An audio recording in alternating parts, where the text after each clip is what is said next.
नमस्कार, आप देख रहे हैं राजस्थान मरू उड़ान गांव ढाणी से शहर तक। आज के मुख्य समाचार।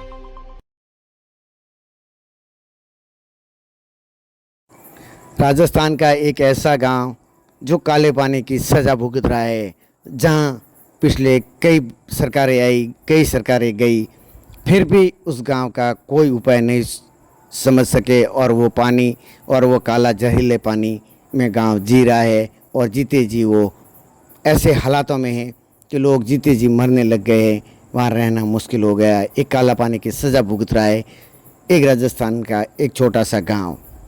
तो आपको बता दूं कि बालोतरा ज़िले का अंतिम सीमा पर बसा हुआ और जोधपुर ज़िले की अंतिम सीमा पर बसा हुआ डोली गांव, जो बालोतरा ज़िले के डोली गांव अंदर आता है, कल्याणपुर क्षेत्र के, उस गांव के हालात ऐसे हैं कि वो एक काले पानी की सज़ा भुगत रहा है।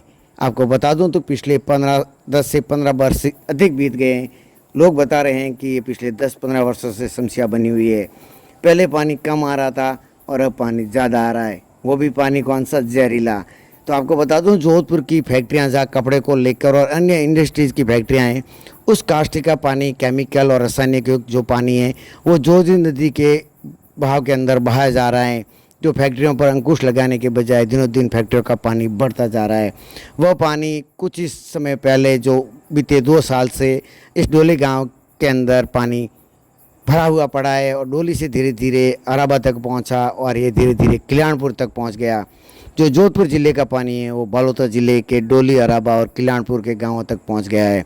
डोली गांव और एक अराबा गांव के ऐसे हालात बने हुए हैं कि किसानों के लिए जो खेत थे वो बंजर हो चुके हैं, खेत वो पानी से भरे हुए पड़े हैं। फिर इस पानी की अत्यधिक बढ़ती गई और बरसात के समय में और भी ये पानी बढ़ता गया और ये हालात हो गए कि डोली गाँव के चारों तरफ जहाँ कहीं भी नज़र घुमाए बस ये काला पानी नज़र आ रहा है। लोगों के घरों के अंदर तक ये पानी भरा पड़ा है, पीने के लिए पानी नहीं है। जो टाँके बने हुए वहाँ तक ये पानी पहुँच गया है, लोगों के लिए जीना मुश्किल हो गया है। वहीं इस काले पानी और जहरीले पानी से लोगों का आना जाना रहता है और उस पानी के अंदर ही जी रहे हैं, जहाँ मच्छरों ने ऐसी बीमारियों को पनपा दिया है, जहाँ लोग जीते जी मर रहे हैं। वे बेजुबान जो पशु पक्षी जानवर हैं वो इस पानी को पी रहे हैं और मर रहे हैं। सैकड़ों की संख्या में हिरणों की, ऐसे हिरण वगैरह और अन्य ऐसे पशु जो बेजुबान जानवर है वो इस पानी को पी रहे हैं और मौत के कंगार पर और मौत के घाट पर सो रहे हैं। सैकड़ों की संख्या में यहाँ पे जानवरों की लाशें बिछी हुई हैं जो इस पानी को पीने के बाद में वो मौत के मुंह में समा गए। तो वही हालात ऐसे गांव के बने हुए हैं। अभी कुछ ही समय पहले एक हालात ऐसे सामने नजर आया था, इस गांव के जो भील जाति का युवक था उसकी मृत्यु हो जाती है और उसको दाह संस्कार करने के लिए गांव में जगह न मिली। कहते जीते जी भी इस पानी की वजह से जी न पाए और मरने के बाद 2 गज ज़मीन भी नसीब नहीं। जो हाईवे पर सब रख कर उन्होंने प्रदर्शन किया और गांव वालों ने कहा कि हमें कुछ नहीं चाहिए, बस इस पानी से समस्या का समाधान चाहिए। पिछले कई बार कांग्रेस की सरकार आई है, बीजेपी की सरकार आई है, वापस कांग्रेस की आई, बीजेपी की आई, मगर इस गांव की और किसी ने नहीं देखा कि आखिर गांव के लोग कैसे रह रहे हैं। गांव के अंदर ऐसी कोई स्कूल नहीं बसी है, ऐसा सरकारी कोई भवन नहीं बसा है, को पानी के अंदर नहीं समाया हुआ है। गांव के बच्चे हैं वो इस कास्टिक पानी से गुजरते हैं और स्कूल भरी हुई पड़ी है और वो बरामदे वगैरह में कैसे भी करके उस स्कूल में पढ़ रहे हैं, जहाँ कहते हैं कि बच्चों का भविष्य संवारा जाता है स्कूल के अंदर। मगर स्कूल के अंदर पानी भरने के बाद में वहाँ भविष्य संवारना तो बड़ी बात है, स्कूल के अंदर बच्चों का भविष्य डूबते हुए नज़र आ रहा है। ऐसे हालातों में लोग दिनों दिन गांव को लेकर प्लान कर रहे हैं। घर के अंदर पानी भरे पड़ा है, खेतों के अंदर पानी भरा पड़ा है, बीमारियों ने घर कर लिया है, तो लोग यहाँ पर मरते भी वो जी कर दम घुट कर जी रहे हैं। इससे अच्छा है कि वो लोग प्लान कर रहे हैं, तो इसे लोग धीरे धीरे गांव से प्लान करने लगे। कुछ ही समय पहले एक आदेश जारी हुआ था ग्राम पंचायत का कि हालातों को देखते हुए पानी बढ़ सकता है, ऐसे में गाँव खाली किया जाए जो पानी के आसपास इलाके में है। तो जहाँ प्रशासन कह रहा है कि हम प्रबंध कर रहे हैं, हम समस्या का समाधान कर रहे हैं, तो ऐसे हालात बन रहे हैं कि गांव को खाली कराने की नौबत आ रही है। आखिरकार इस पानी पर कुछ क्यों नहीं लग रहा है? इस गांव की क्या गलती है? इन लोगों की क्या गलती है? इन मासूमों की क्या गलती है? इन बच्चों की क्या गलती है जहाँ स्कूलों के अंदर पानी भरा पड़ा है? इन बेजुबानों की क्या गलती है, क्या गुनाह है जो जंगलों के अंदर जहाँ यहाँ विष्णु जाति वगैरह है वो बच्चों की तरह इन बेजुबानों को पाला जाता है और उनको पीने के लिए पानी और वो चारों तरफ जहाँ अगर कहीं पानी नज़र नहीं आ रहा है, ऐसे कई हालात नहीं है, सब जगह पानी भरा पड़ा है। बेजुबान कैसे भी करके इस पानी में भी जी रहे, पी पी के मर भी रहे। तो आखिर इनकी क्या गलती है? आखिर इन फैक्ट्रियों पर अंकुश क्यों नहीं लग रहा है? सरकार के पास में ऐसे कई लाइसेंस होते हैं, कई तरह की नियम होते हैं, कई कानून के धारा नियमों का अनुमान होता है, फिर भी इस गांव के लिए कोई नियम आगे नहीं आ रहा है। आखिर इस गांव के अंदर ये काला पानी की सज़ा क्यों भुगत रहे? गांव की क्या गलती है? इन गांव के लोगों की क्या गलती है? क्या ये इस गांव के लोग जीने के लिए अधिकार नहीं है? जब वोट आते हैं तब इस गांव के लोग ही वोट देते हैं, नेता चुनते हैं और सरकारें बनती है, फिर वही सरकारें इन गांव की तरफ क्यों नहीं देखते हैं? आखिरकार उन नेताओं को उन्होंने बना दिया, वोट दे दिया, सरकारें जिता दी, फिर इस गांव की तरफ अनेक लोग क्यों नहीं देख रहे हैं? सरकार कहती है हमने वो किया, ये किया, तो आखिरकार ये पानी बंद क्यों नहीं हो रहा है?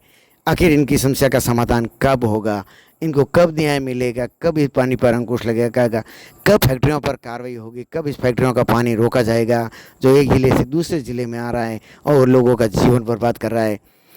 इसको लेकर कुछ ही समय पहले एक युवा नेता थान सिंह ने इसको लेकर मुहिम उठाई, उसने आंदोलन भी किया और उन्हें धरने प्रदर्शन को लेकर भी कई बार कई अधिकारियों को उन्होंने अवगत भी कराया, मगर इस और हर आश्वासन देके गया है, मगर किसी ने इस गांव की तरफ नहीं देखा कि इसकी समस्या का समाधान करें।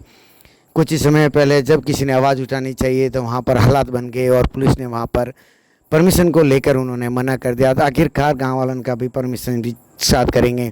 तो फिर कल 17 तारीख है, आपको बता दूं तो 17 तारीख को हनुमान बेनीवाल सुप्रीमो रॉयल जो कि युवा नेता के आह्वान पर कल यहाँ पे डोली टोल नाके के पास इस जोजरी नदी और इस महा जो कहते हैं जहरीला और काला पानी की लड़ाई के अंदर पहुँच रहे हैं और वो इन काला पानी की कहानी और इस जोजरी नदी के अंदर जो बह रहा है, जो जहरीला पानी जो गाँवों तक पहुँचा है और घरों के हालातों के बने हुए, इसको लेकर वो आवाज़ उठाएंगे और सरकार को। अब सुप्रीमो हनुमान बेनीवाल कल यहाँ पे पहुँचेंगे 12 साढ़े 12 बजे। उन्होंने ट्वीट कर कहा है कि मैं कल डोली टोल नाके पे पहुँचूँगा जो इस जहरीले पानी को लेकर। अब देखते हैं कि जहरीले पानी को लेकर लगातार ऐसे मुहिम उठाई जा रही है, तो क्या बनते हैं? क्या सरकार इसको लेकर कुछ विशेष प्रबंध कर पाएगी या इस पर अंकुश लग पाएगी, या कल हनुमान बेनीवाल की जो इस महारैली को लेकर और जो इस संबोधन को लेकर कितना फ़र्क पड़ता है इन गाँव के लिए? देखते हैं कल इस महारैली को लेकर और इस गांव के लिए जो भी सुप्रीमो वगैरह और युवा नेता ने जो आवाज़ उठाई है थान सिंह ने, तो इसको लेकर कितना सरकार पर विशेष असर पड़ता है, प्रशासन के आला अधिकारी इसको लेकर क्या एक्शन लेते हैं, ये आने वाले समय में इस पानी को लेकर निजात मिलेगी? फिर यही ऐसे होगा कि जो आगे भी इस तरह के कई बार उन्होंने लिखित में शिकायत की, कई बार धरने दिए, तो इसी की तरह इनका यही समस्या बनी रहेगी? तब तो आने वाला समय बताएगा। कल देखते हैं हनुमान बेनीवाल यहाँ पे पहुँचते हैं, क्या बताएंगे, क्या कहेंगे, या इस गांव के लिए क्या करते हैं, वो आपको पल पल की अपडेट हम इस राजस्थान मरु उड़ान की तरफ बताएंगे। तो बने रहिए हमारे साथ और देखते रहिए राजस्थान मरु उड़ान। हम आपको हर खबर से आप तक पहुंचाने की कोशिश करेंगे, तो लाइक व शेयर अवश्य करें। तो देखते रहिए राजस्थान मरु उड़ान। कल आपको लाइव हालात और हनुमान सुप्रीमो बेनीवाल की जो इस महारैली है, जो इस जहरीले और जोजरी पानी को लेकर, उसका हम आपको खबर आप तक पहुँचाने की कोशिश करेंगे।